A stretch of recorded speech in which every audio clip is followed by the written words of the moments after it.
For serious now, spoilers. Spoilers. So, should I just go through a quick run through of the movie? Yeah, go for it. Alright, so movie starts out, as everyone remembers, if you're in the spoiler section, you know that the second movie ended with Smaug on his way to Lake Town. Bilbo very dramatically says, "What have we done?" Very dramatic. Very, very dark, very dramatic, very, very serious. So the movie starts out exactly where that movie left off. There's no time in between. Smaug is on his way to Lake Town. He proceeds to burn the whole town to the ground. People burning, people dying, buildings crashing. But our unlikely hero, Bard, escapes from his prison cell that the Master had placed him in. Does it hilariously, in my opinion. Agreed. Climbs the watchtower. His son brings him the Black Arrow. And then, using his son as the bow. as the guide. As the guide. Guide on the bow. Yeah. He used his son as a guide, and Smaug being one for theatrics. One for theatrics, bitten by hubris, starts talking to Bard about how he is not going to survive, about how he's going to eat his son, and shows the chink in his armor. Bard, again, using his son for a guide, fires the Black Arrow into Smaug's heart. Smaug is dead. Smaug is dead in the first 10 minutes of this movie. It is the introductory scene of the movie. It really is. Yeah, they don't even flash the title until after Smaug is dead. So don't go into this movie expecting Smaug to be a big part. That's exactly how it happens in the book. Smaug's death is very anticlimactic in the book. I'm pretty sure actually a little birdie whispered into Bard's ear that there's a chink under his armor. And then Bard just shoots him with a regular arrow. Yeah. There are no black And Bard's arrows. even less developed in the book than he is in the movie. Yeah, Bard is really a nobody in the book. He snuck him into Lake Town. That was basically it. Yeah. Though, okay, I will say this. I think this is one of the best scenes of this movie. This was so great. Smaug, Benedict Cumberbatch performs Smaug. Yes. And he just does a brilliant job. Really good stuff. Great way to kick off the movie. Though I do wish they almost had just saved this scene and put it at the end of the second movie. It felt like it would flow better, but that's just me. I understand what you mean. But I think the issue with doing that, and this is why I think they did it, the second movie is called The Desolation of Smaug. If you end it with Smaug dying, no one is going to know what comes after that. I feel like it almost will turn people off to go to the movie. Like, if they don't have anything to go to, like, everyone thinks of Smaug when they think of the Hobbit. I think it's almost to make sure that everyone still comes back, to leave something left unresolved. Yep, it gives the second movie a cliffhanger. I know why they did it. I can understand it. I don't like it as much as I would have, but I see why they did it, and I can understand why other people might like it more. And I also had a little bit of an issue. Like, honestly, when the second movie ended, I was like, why don't they just finish this out? Why don't they just finish the chapter? They ended one page before the chapter ended. Why don't they finish it out? It actually made me think that they might bring Smaug into this movie to have a bigger role in it. Like, maybe he takes part in the giant battle at the end, which would have been really, really interesting to me. Man. Because, they had changed enough of it, and honestly, I wouldn't have thought any less because, like I said before, I treat the movies and the books completely separate. Right, you have to. And you have to. So, but I was not disappointed with the fact that they stayed true to the book. Right. In more than one facet than just Smaug dying. Would the battle at the end have taken place had Smaug not been killed? Probably not, honestly, because I think everybody would have been like, we're going to stay the fuck out of Dragonland. Or maybe Smaug flees. Maybe, but and I'm just saying, like, there is a way to do it. There's a way to make it work. Yeah, there is a way to do it, but they use that Smaug's death was the catalyst for the rest of this movie. Well, and the orcs were marching on the mountain anyways. Yes, but they're like, okay, Smaug's dead. We got the green light. Yeah. So that's really the opening scene of the movie. It does capture your attention, but you're left to like, okay, so what's going on now? Smaug is dead. That's what they've been talking about this whole series. That's really where Thorin's sickness comes in. Yep. He suffers from dragon sickness, just like his grandfather did, where gold makes him obsessive, makes him paranoid. Makes him jealous, makes him just think horrible things about his own kin, the dwarves. And basically, that's one of the things I really liked about this movie, is watching some of the other dwarves lose like the trust and the respect they have for this guy, Thorin, their leader. They lose that, and that you could see the hurt with them. And the guys who played Akili and Dwalin, they did a really good job. You know, it brought more emotion into it than they have previously in these roles, and they brought some really good depth into it. And just seeing all this loss in their eyes and seeing Thorin become a monster, that was really good. Yeah, I agree. You know, a lot of the highlights were the battles, obviously, but I think that was good stuff too, and that can't be overlooked.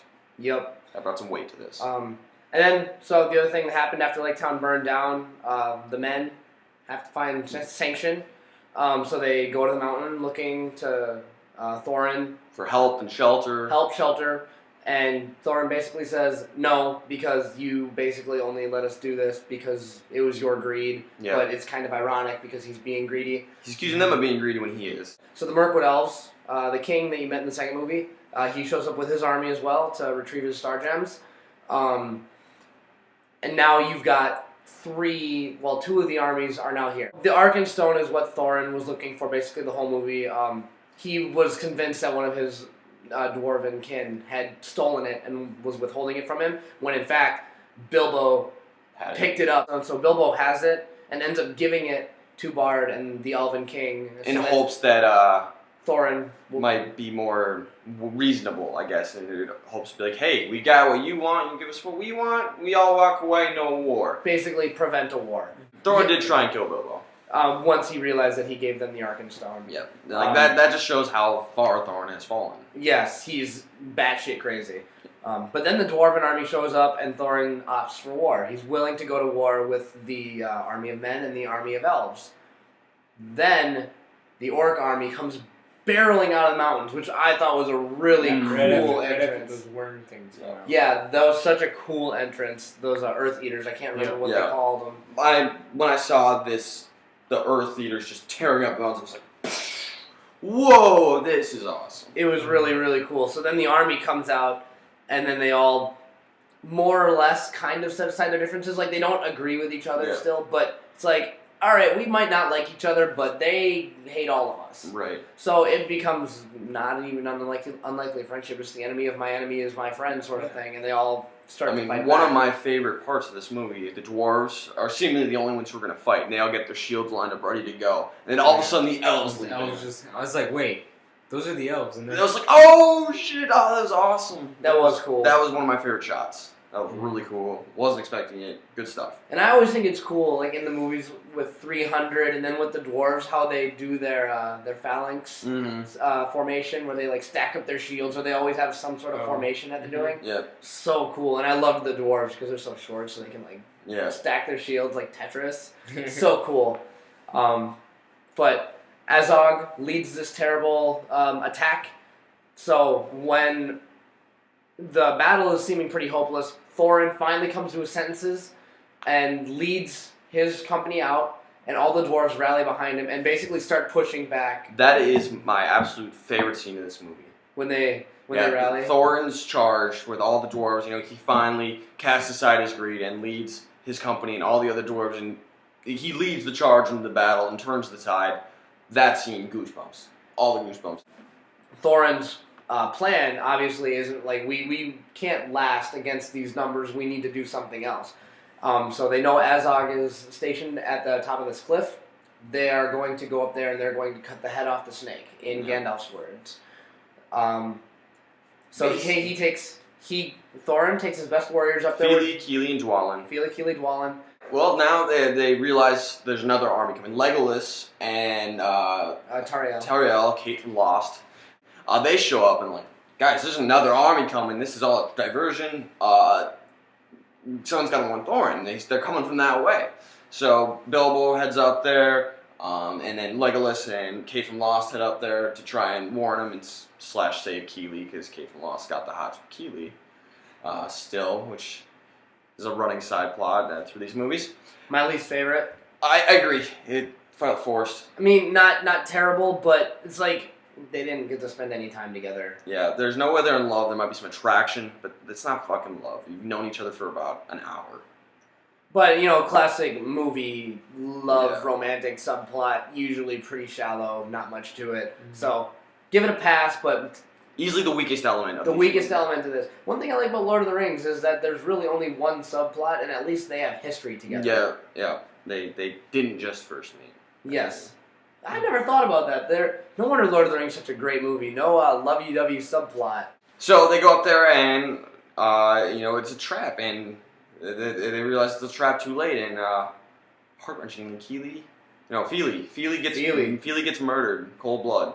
Azog holds him over a cliff, stabs him in the back, Throws him off the cliff. and then drops him off the cliff, and his body lands right in front of his brother Keely, and like at that point, I was like, "Oh, fuck!" Yep. Like, I mean, I knew it was coming, Yep. but I didn't. Movies in the book had been so different. I was like, "What if they make him live?" In the book, there's like Feely and Keely died in the battle, Yeah, they just say Keely died, and I didn't know how they were gonna do this for this movie. and they. Whew. Now, this is what I do like. This is what I like. This ending. They could have gone classic, over-the-top, crazy battle, which they did earlier, but they didn't do this at the end. They scaled it back. It was Thorin. At this point, really, Thorin, Thorin and Keely, Legolas, Tauriel, and Dwalin and Bilbo Mm-hmm. versus a group of orcs led by Azog and Bolg.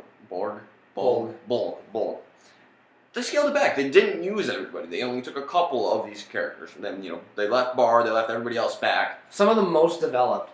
Keely. Legolas does some pretty crazy shit. Yep. Some of it I can't condone some of it, but I'll allow it. but fanboys will say, but elves are light on their feet, so this is possible. I feel like Ryan probably knows what I'm talking about. We'll allow it. We'll allow it. We will allow it. I'll allow it. Okay. So they get this battle, and it hurt. Keely gets killed. Keely and Tauriel are fighting side by side, and trying to take down Bolg, and Keely gets killed. The second in command.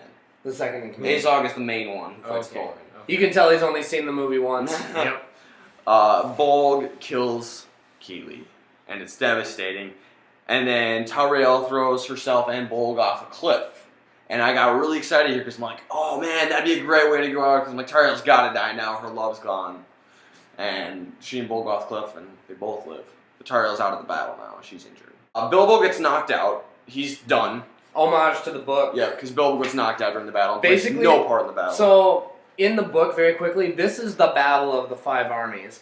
The fighting starts, and I'm pretty sure Bilbo gets hit in the head with a rock dropped by a bat. Mm-hmm. And he gets knocked out, and that's the end of the battle. Then he wakes up. Then he wakes up, and the aftermath is there. Keely died, and Thorin's injured. Thorin's dying. That's what happens in the book. So it's a little bit of an homage because he gets knocked out, and when it happened, I was like, aha. And he doesn't really have his classic protagonist finishing blow on the enemy moment, which he didn't have it in the book either, which I appreciate. No, because he's just a little. Yeah, he's just one hobbit in a wide world. He is not the key player here, which I liked. I liked how they did that. So basically, in Dwalin, they kind of forget about him. He's off doing his own thing. So it's Thorin versus Azog and Legolas versus Bolg. And the two of them kind of work together a little bit. That was probably my favorite part of the movie, is those two battles. They set aside their hatred of each other's species, work together, and they finish off their foes. Mm-hmm. However, in the process, Thorin is mortally wounded. Mm-hmm. And Bilbo arrives in time for them to rekindle their friendship, put all that other differences aside, and fix that friendship that they had before Thorin dies. It's quite sad. And then, but let's all acknowledge how badass Legolas was against Bolg. Oh god, yes, Legolas was such a boss. I feel like Bolg could have kicked Azog's ass in a fight. One thing that I didn't enjoy, because I know that a lot of times in a movie, things, even though they're happening simultaneously, they'll show them in sequence. Once Legolas killed Bolg and Tauriel was missing, why didn't he just go up the steps and help Thorin?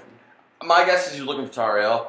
But there are more pressing matters. True, but he's like, I gave him one. He can finish it himself. So I don't know. It's one little thing that bothered me a little bit, but again, these things could have been happening pretty simultaneously. And maybe they'll mention in the extended editions. Maybe. Well, then the battle ends. The Eagles show up, and how the classic Eagles save the day. The Eagles, the true heroes. The Eagles are coming! The Eagles arrive, and they help end the battle. and they take out the second army. They take out the second army. And they end the battle. Bilbo and the dwarves part ways as the survivors rebuild.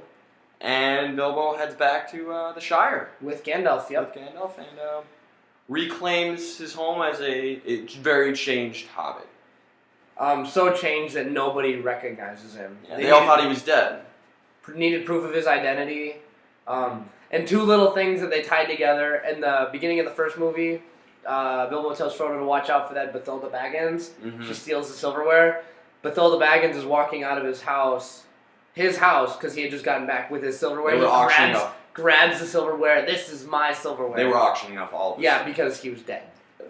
So, and then later he goes in there and he finds his handkerchief, which, if you remember, that's what he forgot to bring and wanted to go back and get, before he was a changed hobbit. So it's like those two little things. Like in the theater, I actually went, "Thank you, thank you." They tied all the little things together, and then if that's not enough, the movie ends with old Bilbo, the one we remember from Fellowship, finishing his book, and then hearing a knock on his door. And Gandalf, and they have that brief little opening conversation that they had in the first Fellowship movie, of the Ring, tying the two movies together. So basically, The Hobbit ends and The Lord of the Rings starts. And what was cool was the map that was in Bilbo's frame in Lord of the Rings, Fellowship of the Ring, is the same map that has like the moon runes on it. Mm-hmm. The map that was used to find the key, to find the door in the Lonely Mountain. That's something that I thought that was really, really cool how that all tied together, and perfect ending. Perfect ending. Perfect ending. Yeah, Jordan, thoughts? Any additional thoughts on stuff? Well, I know you haven't been able to say much because, having seen Lord of the Rings once and then the other Hobbit movies one time, you're too busy trying to figure out who these characters are and what's going on and what is happening. And meanwhile, like Ryan and I, because we've read the book and because we've seen Lord of the Rings and the Hobbit movies a bunch, we know exactly what's going on. Mm-hmm.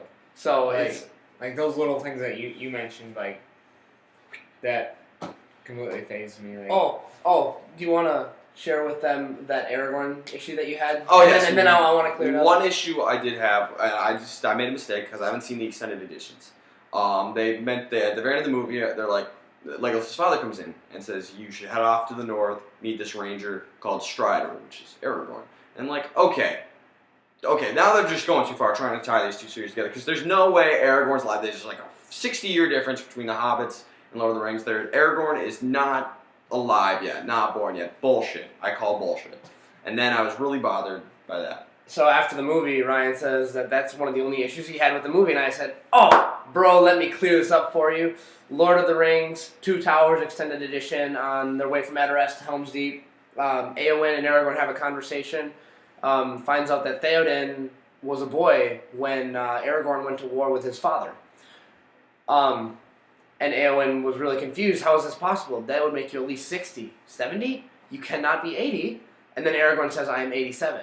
Which is where you find out that he is a member of the Dunedain tribe who are blessed with long life. So Aragorn was actually 87 years old, making him 27 during the events of The Hobbit. So this was entirely possible for anyone who watches that and has the same questions.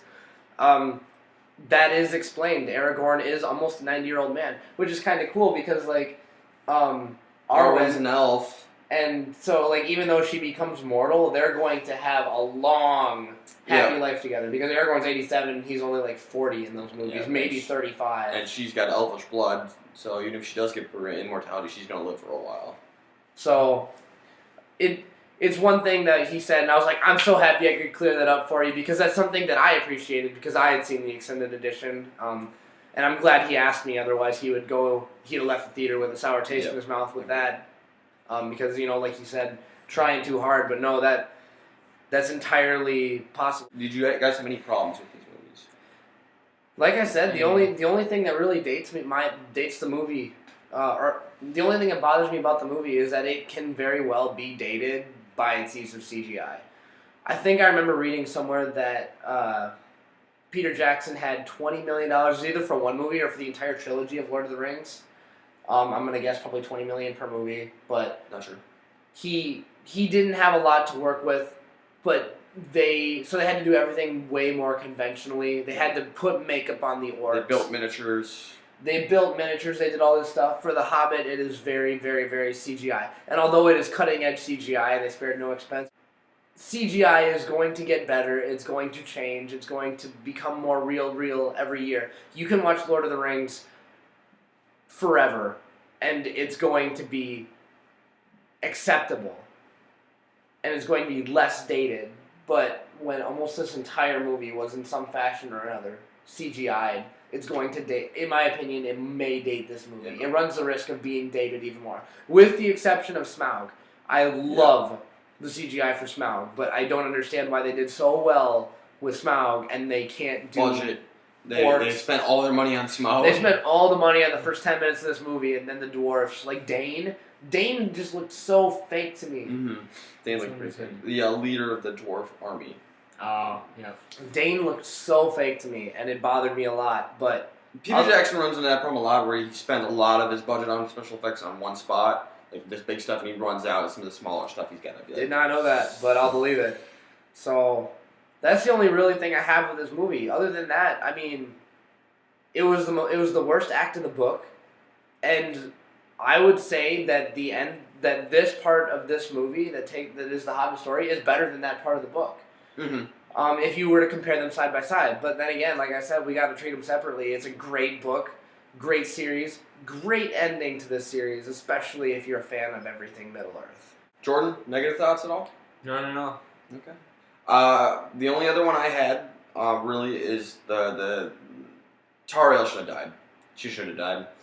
She really should have died. It bothered me so much that she lived, came from Lost. She should have died. And there might have been a different ending for her in the extended edition, too. Maybe you get to see something of what she's going to go do. Yeah. But I agree with Ryan. Tariel didn't exist in the book. No reason she could. So kill her off. Yeah, there's no reason to keep her alive. I'm assuming she's not in the Lord of the Rings. No, she's in a completely original character, not in any of the books. So, yeah, I kind of agree with Ryan there. I kind of wish she would have died. All right. Derek, would you recommend this movie? Absolutely, I would recommend this movie. Whether you are a fan of the series or you just think it's okay, this, in my opinion, is the best of the Hobbit movies. And like I said, if you're a big Lord of the Rings fan, you're going to enjoy this movie immensely. Jordan, would you recommend it? I would recommend this to anybody who likes movies. Anybody who likes movies? Yep. Well, yeah, because I mean, he's not exactly a super fan of the series, so the fact that he's sitting here and really no negative comments about it really kind of tells the story of the movie a little bit better than we might be able to. Right, yeah, it tells a different story. Possibly better, depends on who you are. Yep. I will also recommend this movie to literally anybody. Everybody should watch this movie. I lied. Don't watch the movie if you haven't seen Hobbit 1 or 2. Yeah, agreed. Yeah. Watch them, and then go to the movie. And, yeah, otherwise, really, really good stuff. 4 3/4 stars. Yep. I'll concur with that assessment. I'll give it out of 5. 4.5. Out of 5? All right, well, with that, I think we're done. So, thanks for watching, guys. Come back next time. We'll be around.